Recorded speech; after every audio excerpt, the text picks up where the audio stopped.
Hello friends, चलिए आज की क्लास शुरू करते हैं। आज हम लोग देखेंगे दुनिया भर की नदियाँ, जितनी भी दुनिया में नदियाँ हैं उनसे रिलेटेड अगर कोई क्वेश्चन पूछा जाता है तो वो सारे क्वेश्चन हम यहाँ से कवर करेंगे। ठीक है, तो विश्व की प्रमुख नदियाँ, क्योंकि इंडिया की सारी नदियाँ हम देख चुके थे एक वीडियो में, तो आज हम विश्व की नदियाँ देखेंगे। ठीक है, चलिए शुरू करते हैं।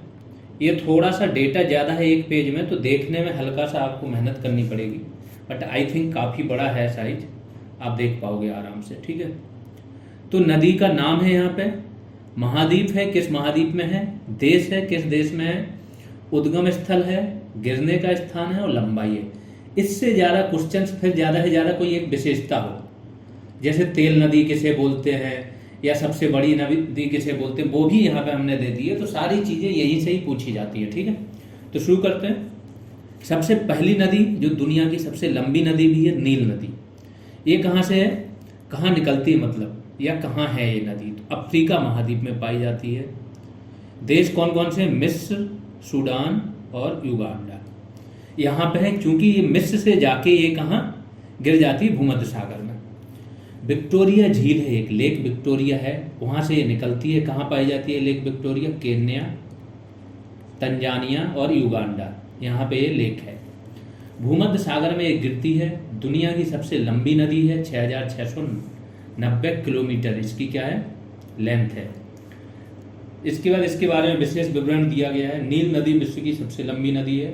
इसका उद्गम स्थल क्या है? भूमध्य रेखा के निकट है, जो मैंने बताया, यही केन्या, तंजानिया, युगांडा में एक लेक है बड़ी सी, वहाँ से ये निकलती है, लेक विक्टोरिया इसका नाम। दूसरी नदी है आपकी अमेजन नदी, दक्षिण अमेरिका में है ये। ठीक है, दक्षिणी अमेरिका में कहाँ कहाँ है, कौन कौन से देश से बहती है? ब्राज़ील, कोलंबिया, पेरू और वेनेजुएला। इसका उद्गम स्थल कौन सा है? इसका क्या नाम है? लेगो बिलफेरो। अटलांटिक महासागर में जाके ये गिरती है। फिर 6296 किलोमीटर लंबी है। दूसरे नंबर की दुनिया की सबसे लंबी नदी यही है। अमेजन नदी जल के आयतन, जितना ये जल लेके जाती है उसका वॉल्यूम अगर निकालो तो ये दुनिया की वॉल्यूम के मामले में सबसे बड़ी नदी यही है। तो जल के आयतन के आधार पर विश्व की सबसे बड़ी नदी यही है। साथ ही दक्षिणी अमेरिका की सबसे लंबी नदी, दक्षिणी अमेरिका क्या पूरी दुनिया की दूसरी सबसे लंबी नदी है, और अगर जल ये जो लेके जाती है तो उसके मामले में दुनिया में सबसे बड़ी है। तीसरी नदी देख लेते हैं, कौन सी है? तीसरी है मिसिसिपी मिसौरी नदी। देख लें, सारी नदियाँ आ जाएंगी यहाँ पे इंपॉर्टेंट, और सारे फैक्ट्स आ जाएंगे उनके। ये कहाँ है? उत्तरी अमेरिका। उत्तरी अमेरिका में महाद्वीप है ये, अमेरिका में बहती है। रेड रॉक स्रोत, ये कहाँ से मतलब किस स्रोत से निकलती है? उद्गम स्थल क्या है? तो रेड रॉक एक लाल चट्टान है, वहाँ से ये निकलती है।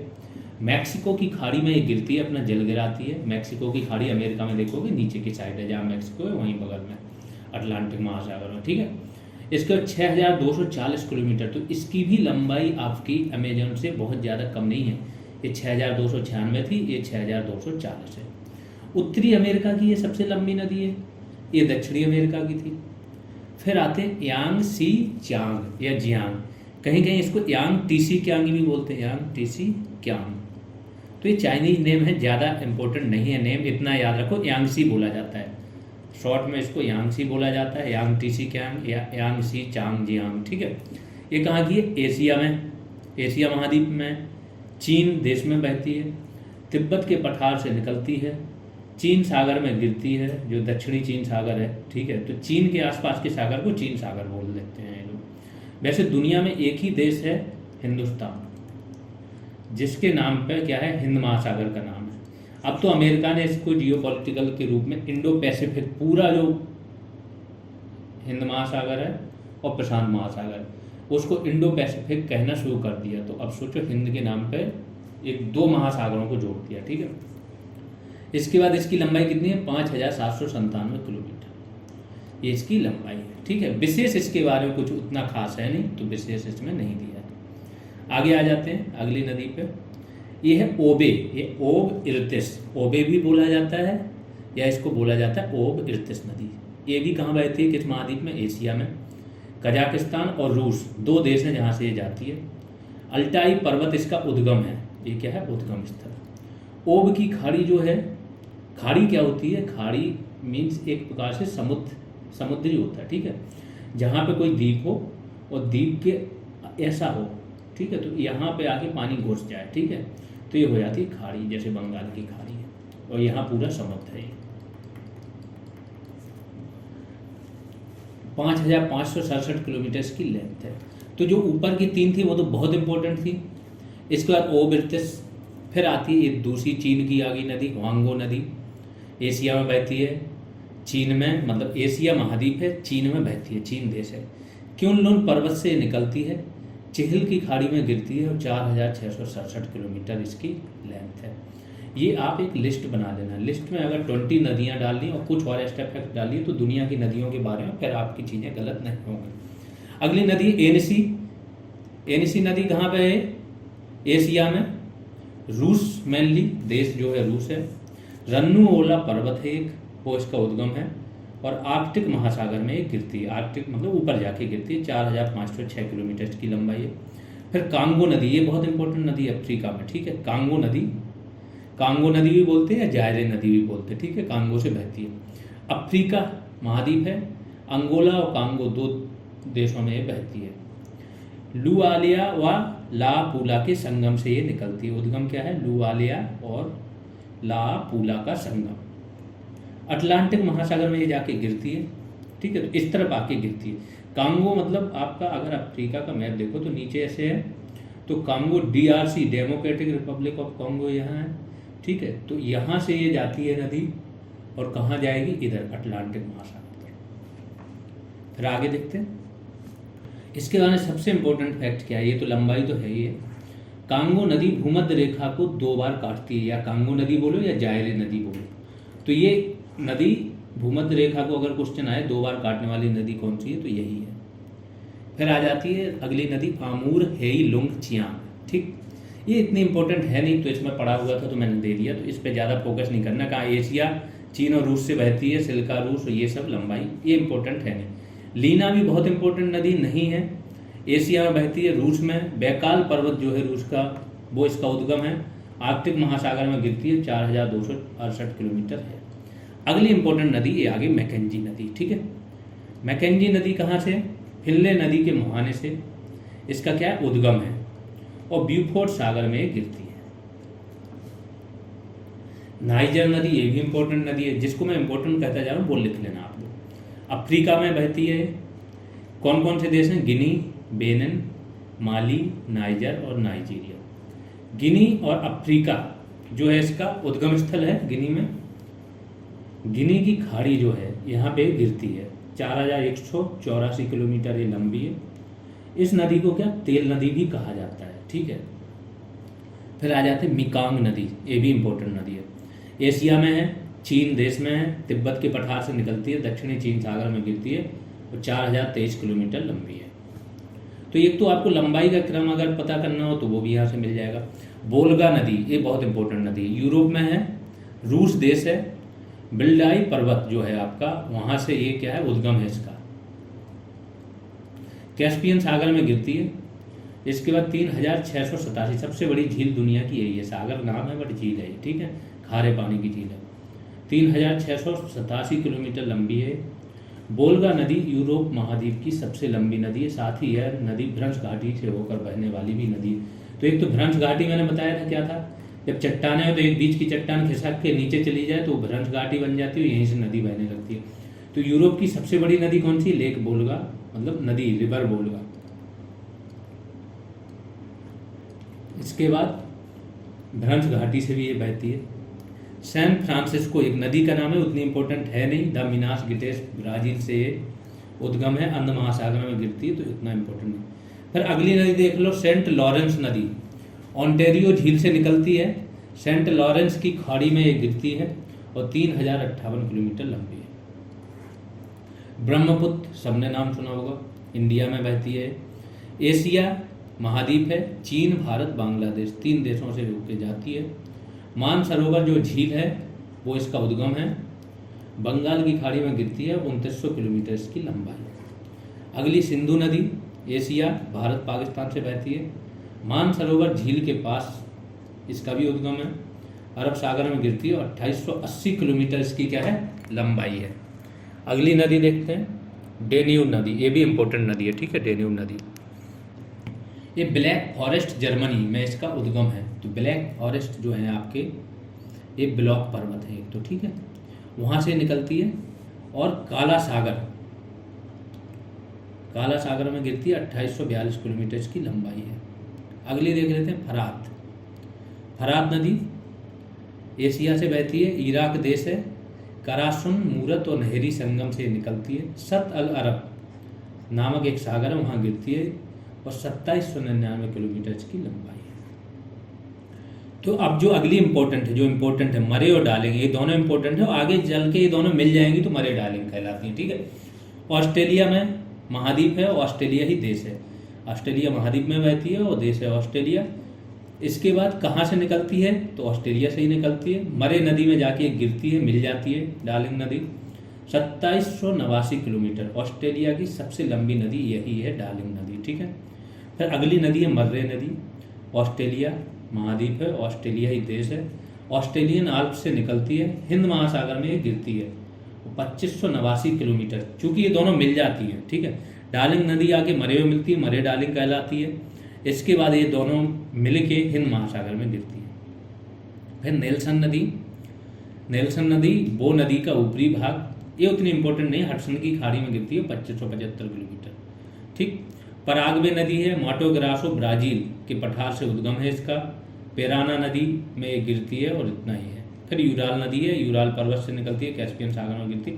जो मैंने ट्रिक किए हैं वो इंपॉर्टेंट है, उन नदियों को देख लेना, थोड़ा बहुत इनको भी देख लेना, ठीक है। अब इनसे संबंधित कुछ और तथ्य देख लेते हैं, विश्व की नदियों से संबंधित कुछ और महत्वपूर्ण तथ्य। अमूर नदी रूस और चीन के बीच में प्राकृतिक सीमा बनाती है। अगला आते हैं, यूक्रेन की सबसे बड़ी नदी कौन सी, नीपर नदी। यूक्रेन अभी बहुत न्यूज में पिछले 1-1.5 साल से, जब से रूस ने आक्रमण किया है, जो कि रूस, बेलारूस और यूक्रेन से बहती हुई काले सागर में गिरती है। तो नीपर नदी क्या है, यूक्रेन की सीमा बनाती है।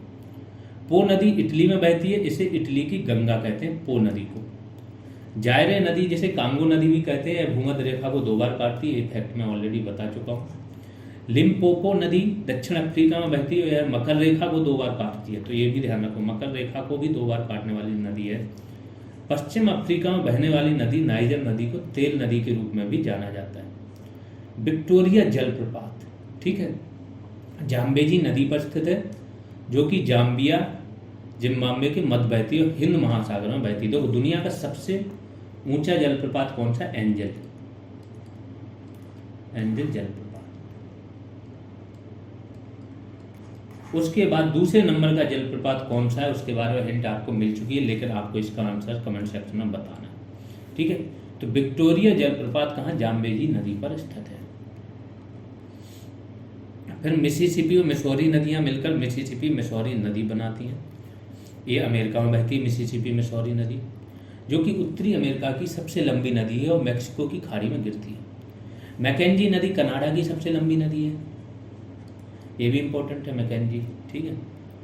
रियो ग्रांडे नदी मैक्सिको और संयुक्त राज्य अमेरिका के बीच में अंतर्राष्ट्रीय सीमा बनाते हुए मैक्सिको की खाड़ी में गिरती है। तो अगर थोड़ा सा भी डीप में जाएंगे तो ये रियो ग्रांडे भी पूछ सकते हैं, क्योंकि ये अमेरिका और मैक्सिको की क्या है, सीमा बनाती है। डेन्यूब नदी जो है यूरोप में, इसकी 4 देशों की राजधानी स्थित है, तो इंपॉर्टेंट हो जाता है। कौन कौन सी, बुडापेस्ट हंगरी की राजधानी, बेलग्रेड सर्बिया की, वियना ऑस्ट्रिया की और ब्रातिस्लावा स्लोवाकिया की। तो 4 देशों की राजधानी कहाँ पे स्थित है, डेन्यूब नदी पे। महाद्वीपों की सबसे लंबी नदी देख लेते हैं, कौन से महाद्वीप की कौन सी सबसे लंबी नदी है। तो एशिया की सबसे लंबी नदी कौन सी है, यांगसी, जो चीन में है। यूरोप की सबसे लंबी नदी कौन सी, लेक बोल्गा, मतलब नदी बोल्गा, रिवर बोल्गा। अफ्रीका की सबसे लंबी नदी कौन सी, नील नदी। उत्तरी अमेरिका की सबसे लंबी नदी मिसिसिपी मिसौरी। यहाँ से क्वेश्चन आता है, महाद्वीप से तो क्वेश्चन आएगा ही आएगा कि महाद्वीपों की सबसे लंबी नदी पूछ ली जाती है, ठीक है। दक्षिण अमेरिका की सबसे लंबी नदी कौन सी, अमेजन नदी। ऑस्ट्रेलिया की सबसे लंबी नदी कौन सी, मरे डार्लिंग नदी, जो मैंने बताया था, ये ऑस्ट्रेलिया की। अगला देखते हैं, भारत के पड़ोसी देशों की सबसे लंबी नदी देख लेते हैं। भारत के जो पड़ोसी देश है उनके अंदर सबसे लंबी नदी कौन सी है। नेपाल की सबसे लंबी नदी है कर्णाली नदी। श्रीलंका की सबसे लंबी नदी है महाबेली गंगा। अफगानिस्तान की सबसे लंबी नदी है हेलमंड नदी। म्यांमार की सबसे लंबी नदी कौन सी, इरावदी नदी। इरावदी डॉल्फिन भी पाई जाती है, ठीक है, ये बहुत इम्पोर्टेंट डॉल्फिन्स होती है। पाकिस्तान की सबसे लंबी नदी वही नदी है जो हमारे यहाँ से जाती है और जिस पर समझौता हो रखा है। अगर इसका पानी बंद कर दिया तो पाकिस्तान भूखे मर जाएगा, ठीक है। बांग्लादेश की सबसे लंबी नदी कौन सी? ब्रह्मपुत्र। और भूटान की सबसे लंबी नदी कौन सी? मानस। ये भी इंडिया से जाती है, ठीक है। फिर देख लेते हैं नील नदी। अब थोड़ा सा जो इम्पोर्टेंट 5 नदियां हैं, 5 रिवर्स हैं दुनिया की इम्पोर्टेंट, उसके बारे में थोड़े और एक्स्ट्रा फैक्ट्स। नील नदी विश्व की सबसे लंबी नदी के रूप में जानी जाती है। नील नदी, ये क्वेश्चन यूपीएससी में आया था, ठीक है। नीली नील नदी और सफ़ेद नील नदी 2 से मिलकर बनी हुई है, ठीक है। सफ़ेद नील नदी कहाँ से? विक्टोरिया झील से निकलती है। और नीली नील नदी कहाँ? इथोपिया के ताना झील में से निकलती है। तो ये ध्यान रखो, लेक विक्टोरिया से आपकी कौन सी निकलती है? सफ़ेद नील। और इथोपिया में है ताना झील, वहाँ से कौन सी निकलती है? नीली नील। यह दोनों सूडान की राजधानी खार्तूम इसके पास मिल जाती है। उसके बाद यह नील नदी के रूप में बहती है। नील नदी कहाँ गिरती है? भूमध्य सागर में गिरती है, मिस्र होते हुए। अगर आप जाओगे अफ्रीका का एक मैप यहाँ से ऐसे ले लो, ये हॉर्न ऑफ अफ्रीका ले लो आप, ये है अफ्रीका आपका, ठीक। तो अफ्रीका ये है, तो यहाँ पे आपका है मिस्र। मोरक्को यहाँ है, मोरक्को, अल्जीरिया, ट्यूनीशिया, लीबिया, मिस्र, ये है, ठीक है। तो यहाँ से ये आ जाएगी बीच से, ऐसे जाते जाते यहाँ पे गिर जाते हैं। मिस्र को नील नदी की देन कहा जाता है। तो मिस्र को बोला जाता है कि मिस्र की उत्पत्ति या यहाँ सभ्यता का जो विकास हुआ है वो किसका? नील नदी की देन है। नील नदी की लंबाई कितनी है? 6650। ये लंबाई, एग्जैक्ट लंबाई कहीं नहीं होती है, ठीक है। जगह जगह हल्का फुल्का अंतर रहता है, उसमें नहीं, कोई एग्जैक्ट लंबाई नहीं पूछता नदियों की।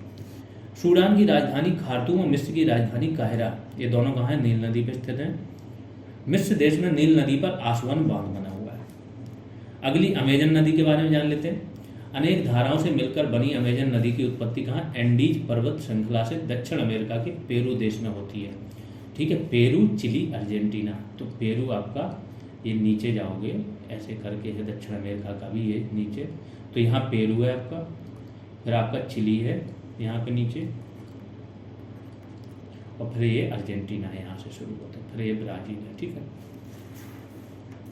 अमेजन नदी पर कोई भी पुल नहीं है। इसका कारण है कि इसका ज़्यादातर हिस्सा क्या है? अमेजन वर्षा वन से गुजरता है। तो ये फैक्ट बहुत इंपॉर्टेंट है कि इस नदी पर कोई पुल ही नहीं है। जहाँ पर कोई बड़ा शहर नहीं, सोचो दुनिया की दूसरी सबसे लंबी नदी हो, इस पर कोई पुल नहीं है, क्योंकि ये अमेजन जो वर्षा वन है वहाँ से गुजर रही, तो कोई शहर या आबादी है ही नहीं। तो जहाँ पर कोई बड़ा शहर नहीं है। जल घनत्व के अनुसार अमेजन नदी विश्व की सबसे बड़ी नदी है और यह नदियों द्वारा समुद्र में ले जाने वाले पानी का अकेला 20% हिस्सा ले जाती है। सोचो दुनिया की नदियाँ जितना पानी ले जाती हैं उसका अकेला 20% तो अमेजन ले जाती है। अमेजन नदी विश्व की सबसे चौड़ी नदी भी है। अमेजन नदी की लंबाई, अब देखो यहाँ पे लंबाई चेंज हो गई, वहाँ 6290 कुछ थी, ठीक है। तो लंबाई में कंफ्यूज नहीं होना, लंबाई नहीं पूछते हैं किलोमीटर में। 6575 किलोमीटर बता रहा है। यह नील नदी के बाद दूसरी सबसे लंबी नदी है। अमेजन नदी ब्राज़ील में अटलांटिक महासागर में गिरती है। मेन चीज़ है कॉन्सेप्ट समझो, कहना क्या चाह रहे हैं, कंपेरिजन समझो, तो कंपेरिजन में 1, फर्स्ट, सेकंड, थर्ड ऐसे समझो, एग्जैक्टली किलोमीटर्स में कभी मत जाओ, ठीक है। तीसरी नदी है यांगसी नदी, इसके बारे में जान लेते हैं। यांगसी नदी एशिया की सबसे लंबी नदी है, विश्व की तीसरी सबसे लंबी नदी है, ठीक है। एशिया की तो प्रथम है और विश्व की तीसरी, और किसी भी एक देश में बहने वाली सबसे लंबी नदी है। तो एक सिंगल देश से अगर कोई बह रही है, जैसे अमेजन और नील कई देशों से बह रही है, तो ये सिंगल देश से बहने वाली एकमात्र नदी है जो सबसे लंबी है। इसका उद्गम स्थल क्या है? तिब्बत का पठार है। अगला, यांगसी नदी की लंबाई कितनी? 6300 किलोमीटर, और पूर्वी चीन सागर में जाके गिर जाती है। फिर हुआंगो नदी देख लेते हैं। ये भी आपकी कहाँ? चीन में है। कुल्लुन पर्वत से निकलती है और पीला सागर में गिर जाती है, ठीक है। इसे पीली नदी के नाम से भी जाना जाता है। हुआंगो नदी को चीन का शोक कहा जाता है। इस नदी को प्राचीन चीनी सभ्यता का जन्म स्थान भी कहते हैं, ठीक है। फिर आते हैं राइन नदी। राइन नदी आल्प्स जो है ना, आल्प्स पर्वत के रिफ्ट वैली से निकलकर उत्तरी सागर में गिरती है, ठीक है। यूरोप की सबसे व्यस्ततम नदी, ये क्यों डाली? ये बहुत लंबाई वगैरह में फेमस नहीं है, लेकिन पूछा जाता है कि यूरोप की सबसे व्यस्ततम नदी कौन सी है? तो राइन और दूसरी डेन्यूब। ये दोनों अलग अलग फेमस है। यहाँ पे 4 राजधानियाँ हैं दुनिया भर की देशों की, यूरोप की, और ये क्या है? सबसे व्यस्ततम नदी है। राइन नदी जर्मनी, स्विट्जरलैंड, ऑस्ट्रिया, फ्रांस, लिechtenstein और नीदरलैंड से होकर गुजरती है। राइन नदी को यूरोप की जीवन रेखा तथा कोयला नदी भी कहा जाता है। यूरोप का सबसे व्यस्ततम बंदरगाह कौन सा है? रॉटरडैम, नीदरलैंड में। राइन नदी पर स्थित है ये। राइन नदी की कुल लंबाई 1233 किलोमीटर है। ठीक है, तो ये पूरे आपकी नदियों के बारे में जितने फैक्ट्स हो सकते थे वो मैंने दे दिए। हेलो फ्रेंड्स, चलिए आज की क्लास शुरू करते हैं। आज हम देखेंगे विश्व की प्रमुख जलधाराएं। जलधाराएं होती क्या है? Ocean currents. ये होता क्या है, क्या प्रभाव डालता है, कैसे बनती हैं ये जलधाराएं, सब कुछ देखेंगे। फिर जो सारे जितने भी महासागरों की जलधाराएं हैं उनको देखेंगे वन बाई वन करके, किसका क्या नाम है, कहाँ बहती हैं, ठंडी है कि गर्म है, सब कुछ डिटेल में देखेंगे। यहाँ से एक क्वेश्चन आपका कोई भी आप पीसीएस दो, यूपीएससी दो या छोटे एग्जाम्स दो, एक या दो क्वेश्चन आने के चांसेस रहते हैं। तो चलिए शुरू करते हैं। देखो, जलधारा किसे बोलते हैं? महासागर के जल के सतत एवं निश्चित दिशा वाले प्रवाह को महासागरीय धारा कहते हैं। तो सागर है, इसमें क्या होता है कि अलग अलग जगह पे अलग अलग जल की एक गति होती है। जैसे यहाँ पे तो इनकी निश्चित और सतत होती है, दिशा यही होती है जल के प्रवाह की दिशा। दूसरी देखोगे आप तो इधर की तरफ ऐसी रहेगी, तीसरी देखोगे तो हो सकता है इधर से ऐसे ही रहे। तो इनका जो सतत और निश्चित प्रवाह है उसी को बोलते हैं जलधारा, ओशियन करंट्स। बहुत मेगा रोल ये प्ले करते हैं। कोई भी समुद्री परिवहन हो उसमें, समुद्र में जो आपके संसाधन है, खासतौर से मत्स्य संसाधन, इसमें इनका बहुत बड़ा रोल रहता है। पृथ्वी का जो तापमान होता है, टेम्परेचर, उसका संतुलन बनाने में और तापमान को पूरी दुनिया में बांटने में जलधाराओं का बहुत बड़ा रोल रहता है। मानसून या वर्षा में जलधाराओं का बहुत बड़ा रोल रहता है। मैंने जो आपका रेगिस्तान वाला था, मरुस्थल वाला टॉपिक था, उसमें बताया था कि जलधाराओं के कारण मरुस्थल बनते हैं, बहुत बड़े पैमाने पर बनते हैं, तो वहाँ पे भी रोल रहता है। वस्तुतः महासागरीय धाराएं महासागरों के अंदर बनने वाली क्या उष्ण या शीतल नदियों की तरह है। ये गर्म भी हो सकती हैं और ठंडी भी हो सकती हैं। अभी मैं मैप पे बताऊंगा कि कहाँ से ये उत्पत्ति होती है तो गर्म होती हैं और कहाँ से ठंडी होती हैं। महाद्वीपों के किस किनारे पे आपको ठंडी जलधाराएं मैक्सिमम मिलेंगी और किस किनारे पे आपको गर्म जलधाराएं मिलेंगी, सारी चीज़ें डिटेल में समझेंगे। पहले तो ये जान लो कि ये धाराएं बनती कैसे हैं। सबसे पहले तो पृथ्वी की जो घूर्णन गति होती है, घूमती है पृथ्वी, उससे जलधाराएं बनती हैं। ठीक है, चूंकि पृथ्वी 28,000 किलोमीटर प्रति आवर से ज्यादा गति से घूम रही है, लेकिन इसकी गति क्या है, एक समान है और बहुत बड़ी, इसलिए पता नहीं चलता। जब इतनी गति से कुछ घूम रही हो तो वो क्या होगा, समुद्र का पानी भी तो घूम रहा है, तो वो कहीं ना कहीं से वो करंट बनेगा। तो यहाँ पे जो बल लगेगा वैसा बन जाएगा, यहाँ पे लगेगा वैसा बन जाएगा, यहाँ पे लगेगा वैसा बन। ये तो एक रीजन है। दूसरा रीजन क्या है, समुद्र की सतह पर तेज हवाओं का बहना, तो हवाएं भी जल की दिशा निर्धारित कर देती हैं। तीसरा क्या है, समुद्र पर विभिन्न स्थानों पर अलग अलग तापमान होना। जब तापमान अलग अलग होगा तो तापमान के कारण क्या होता है, बाष्पीकरण ज्यादा, तो इसका क्या होगा, समुद्र का स्तर क्या हो जाएगा, कम हो जाएगा जहाँ बाष्पीकरण ज्यादा होगा। तो जहाँ स्तर ज्यादा होगा वहां से इसकी तरफ क्या हो जाएगा, जल का प्रवाह हो जाएगा। समुद्र के विभिन्न स्थानों पर जल के खारापन में अंतर, खारापन मतलब लवणता, जल की लवणता में अंतर। तो जहाँ लवणता अधिक होगी वो घनत्व ज्यादा होगा, घनत्व ज्यादा होगा अगर आपका, तो जल क्या है, नीचे बैठा हुआ होगा, नीचे बैठा हुआ होगा तो जहाँ पे ऊंचाई पे जल होगा वहां से नीचाई की तरफ आपका जल। इस प्रकार से जलधाराओं का प्रवाह निर्धारित होता है। चंद्रमा का गुरुत्वाकर्षण, इन सभी, चंद्रमा का गुरुत्वाकर्षण बल है वो भी जलधाराओं की दिशा या इनके निर्माण में योगदान देता है। तो इन सभी कारणों से क्या है, जलधाराओं का जन्म होता है। और भी होता है, वर्षा की मात्रा, बहुत सारी चीजें, ये आपके लिए इंपॉर्टेंट नहीं है इस एग्जाम के लिए, तो जो इंपॉर्टेंट है उस पर आते हैं। मैप पे पहले सारी जलधाराएं देख लेते हैं। एक तो पहली चीज, कोई भी महाद्वीप का पश्चिमी किनारा आप देखोगे, पश्चिम की तरफ जाओगे, महाद्वीप का पश्चिमी किनारा या महासागर का पूर्वी किनारा, जैसे ये महासागर है तो इसका महासागर का ये कौन सा किनारा है, पश्चिमी है, और महाद्वीप का पूर्वी है। या ये महासागर है तो इस महाद्वीप का क्या है, ये वाला पश्चिमी छोर है अफ्रीका का, और इस महासागर का, अटलांटिक महासागर का कौन सा है, ये हो जाएगा पूर्वी छोर। तो महाद्वीप के पश्चिमी किनारे पे आपको ठंडी जलधाराएं मिलेंगी मैक्सिमम केसेज में। ठीक है, हर केस में तो नहीं, एक दो इसके एक्सेप्शन हो सकते हैं, लेकिन मैक्सिमम केसेस में क्या मिलेंगी, ठंडी जलधाराएं मिलेंगी। पूर्वी किनारों पे आपको क्या मिलेंगी, गर्म जलधाराएं मिलेंगी। दूसरा, जलधाराओं की उत्पत्ति। एक तो जलधाराओं की उत्पत्ति बीच से होती है विषुवत वृत्त पे, ये आपकी विषुवत रेखा है अगर, तो एक तो आपकी उत्पत्ति यहाँ पे होगी, यहाँ से जिनकी उत्पत्ति होगी वो जलधाराएं आपकी गर्म होंगी विषुवत वृत्त वाली, और दूसरी उत्पत्ति होती ध्रुव से। ध्रुवों पे जो उत्पत्ति होगी वो ठंडी होगी, तो जो ध्रुवों से विषुवत वृत्त की ओर बह रही होंगी वो ठंडी होंगी, और जो विषुवत वृत्त से ध्रुवों की ओर जा रही होंगी वो क्या होंगी, आपकी गर्म होंगी। ये दो जलधाराओं को पहचानने का आइडिया है, ठीक है। तो अब देख लेते हैं क्या है, कौन सी जलधारा कहाँ पे है। सबसे पहले अटलांटिक महासागर में जाते हैं, तो ये जलधारा है लेब्राडोर, ध्रुव से आ रही नीचे की ओर, तो ये ठंडी, जो नीले वाली है वो ठंडी है, और जो लाल है वो गर्म है जलधारा, ठीक है। तो ये वाली ठंडी जलधारा है।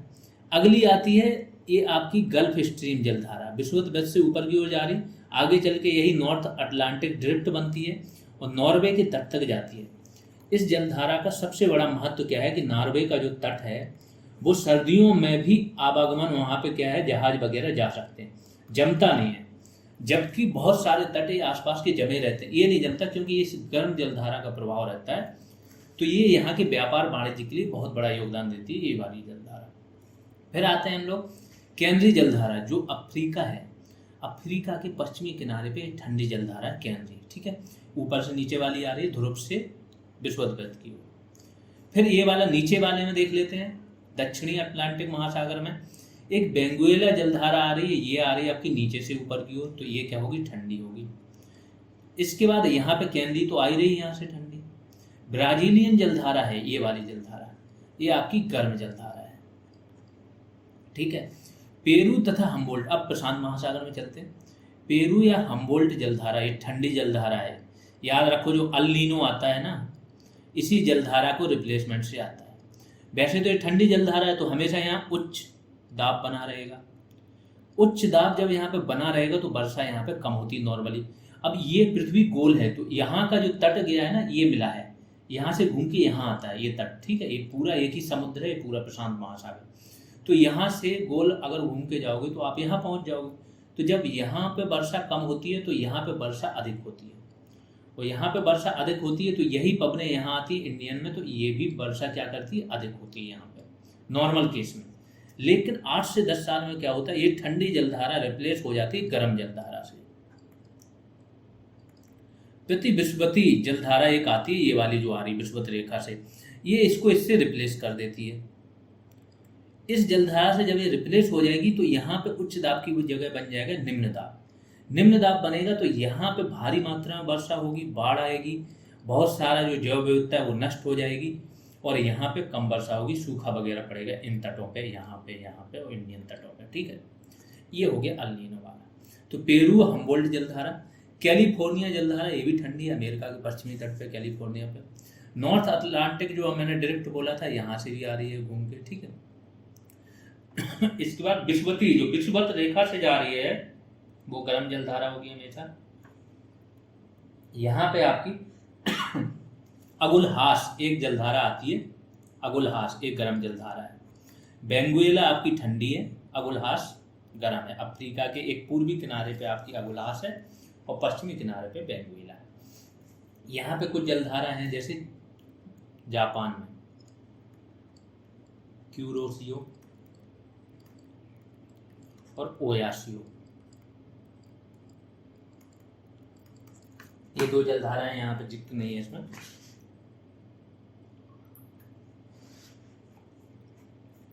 यही सारी इंपॉर्टेंट जलधाराएं हैं जो दिखानी थी आपको मैप पे।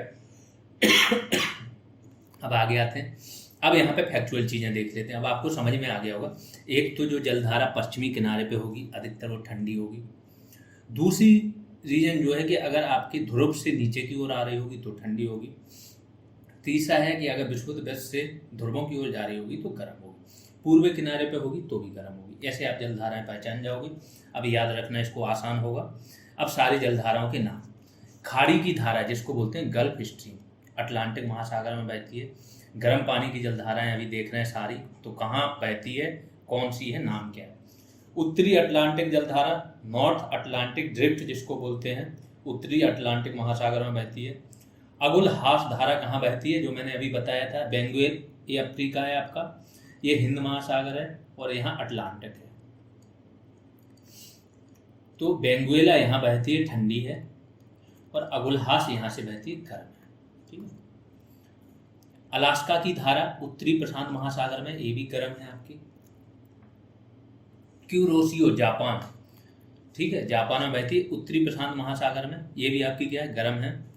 उत्तरी प्रशांत महासागर धारा उत्तरी प्रशांत महासागर में, ये भी गर्म है। अभी गर्म का ही सारी जितनी जलधाराओं का जिक्र हो रहा है वो गर्म ही है। फिर ब्राजील धारा देख लेते हैं, दक्षिणी अटलांटिक महासागर में बहती है। पूर्व ऑस्ट्रेलियाई धारा एक कहाँ, दक्षिणी प्रशांत महासागर में बहती है। इक्वेटोरियल मतलब क्या, विषुवतीय धारा, ये प्रशांत महासागर में बहती है, और ये भी क्या है, गर्म है। गर्म और ठंडी जो दोनों मिश्रित जलधारा है वो कौन सी, बेंगुएला धारा। जो बेंगुएला धारा है कभी कभी गर्म भी होती है और कभी कभी ठंडी होती है। एक्चुअली ऊपर से केंद्री भी यही गर्म और ठंडी का रोल वो करती है। ठीक है। अब ठंडे पानी की जलधाराएं देख लेते हैं कौन कौन सी। कैलिफोर्निया की धारा, जो मैंने बताया कि कैलिफोर्निया का तट है, जो आपका यूएसए है उसका पश्चिमी तट है, प्रशांत महासागर में बहती है, ठंडी जलधारा है। केंद्रीय धारा उत्तरी अटलांटिक महासागर में है, मोरक्को के तट से नीचे की ओर आती है, तो ये क्या है आपकी, ठंडी जलधारा है। लेब्राडोर धारा उत्तरी अटलांटिक महासागर में है। हम्बोल्ट पेरू की धारा दक्षिणी प्रशांत महासागर में, ये भी ठंडी है, जो मैंने बताया एल नीनो वाली। पश्चिमी पवन धारा दक्षिण प्रशांत महासागर में है। ओयासियो, जिसको काम चटका या कम चटका भी बोलते हैं, धारा उत्तरी प्रशांत महासागर में, जापान के आसपास है ये। क्यूरोसियो ओयासियो दोनों जापान में। तो ओयासियो जो है आपकी वो क्या है, आपकी ठंडी जलधारा, और क्यूरोसियो क्या है, आपकी गर्म जलधारा। ऑस्ट्रेलियाई धारा पश्चिमी हिंद महासागर में, ये भी आपकी क्या है, ठंडी जलधारा।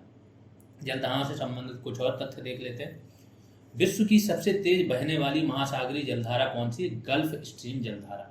सबसे ज़्यादा स्पीड इसी की है, जो ऊपर बहती है एकदम, जो मैंने बताया नॉर्वे के तट तक जाती है और उसको जमने नहीं देती है। किस जलधारा को क्रिसमस के बच्चे की धारा कहा जाता है, अल नीनो। अल नीनो को बोला जाता है child of Christmas, Christmas child. ठीक है, ईसा मसीह का चाइल्ड बोला जाता है मेरे लिए। ठीक है, क्योंकि ये 25 दिसंबर के आसपास ही इसकी उत्पत्ति हुई थी। कौन सी जलधारा यूरोप का गर्म कंबल कहलाती है, तो गल्फ स्ट्रीम जलधारा, ये यूरोप को जमने से बचाती है। कौन सी जलधारा दक्षिणी गोलार्ध में बहती है, हम्बोल्ट जलधारा, पेरू हम्बोल्ट जो मैंने बताया। समुद्र की गर्म जलधाराएं किस दिशा की ओर बहती हैं, पृथ्वी के ध्रुवों की ओर। गर्म जलधाराएं विषुवत रेखा से कहाँ जाती हैं, ध्रुवों की ओर, ठंडी ध्रुवों से विषुवत रेखा की ओर। किस महासागर के चारों ओर समुद्री जलधारा प्रवाह, जो सरगेसो सागर है वहाँ इस तरीके से भंवरें बनती हैं और चारों तरफ से इसको क्या है, जलधाराओं से घिरा हुआ है। तो वही पूछ रहे हैं कि किस महासागर के चारों ओर समुद्री जलधारा प्रवाहित होती है, वो है सरगेसो सागर। किस जलधारा का रंग गहरा नीला होता है, जिसे जापान में काली जलधारा कहा जाता है, तो वो है क्यूरोसियो जलधारा। ये सारे जलधाराओं से संबंधित फैक्ट हो गए, इससे बाहर क्वेश्चन नहीं जाएगा। मैप पे भी आपने देख लिया सारी चीज़ें, प्लस सबके नाम देख लिए, इसका लिस्ट बना के एक नोट बना लेना। देखिए ज्योग्राफी के जितने भी कॉन्सेप्ट हो रहे हैं, कॉन्सेप्ट तो आपको पता चल ही रहे हैं, प्लस ए फैक्ट। पीसीएस में इससे ऊपर से नहीं जाता है, पीसीएस तक का बता रहा हूँ। उसके छोटे एग्जाम तो चूकेंगे नहीं, क्योंकि सारे फैक्चुअल चीज़ें बताई जा रही। अब अगर आपने एक बार ये सारे टॉपिक्स बना लिए तो समझ लें ज्योग्राफी के लिए कहीं नहीं जाना पड़ेगा, ना किसी बुक को, ना किसी लूसेंट को, कुछ भी रेफर नहीं करना पड़ेगा। सारा कंटेंट आपको यही काम आएगा जो मिल रहा है। ठीक है, जिसने शेयर नहीं किया वो शेयर करते रहें। ये बीपीओ पेड बैच की जानकारी है, जिसे भी ज्वाइन करना है ये सारी चीज़ें मिल जाएंगी आपको। सिंगल पीडीएफ मिल जाएगी पंचायती राज की, कंप्यूटर की सिंगल पीडीएफ मिल जाएगी आपको। इसका UP special topic wise MCQs, बहुत सारे एमसीक्यूज हुए हैं, 15 + 20 12 टोटल 27 टेस्ट तो आपके पंचायती राज पर हैं, और हर टेस्ट में कम से कम 150 से 200 क्वेश्चन हैं एकदम रिलेवेंट। तो ये सारी चीज़ें मिल जाएंगी। टाइम टू टाइम पे ग्रुप कॉल होती रहती है, आपके डाउट दूर होते रहेंगे। फीस 299 है, इस नंबर पे करना है और ये स्क्रीनशॉट भेज देना टेलीग्राम या व्हाट्सएप पर। बाकी आप लोग जिसको भी क्लासेज अच्छी लग रही हैं बिल्कुल शेयर करते रहिए, आगे बढ़ाते रहिए। अभी के लिए इतना ही, धन्यवाद।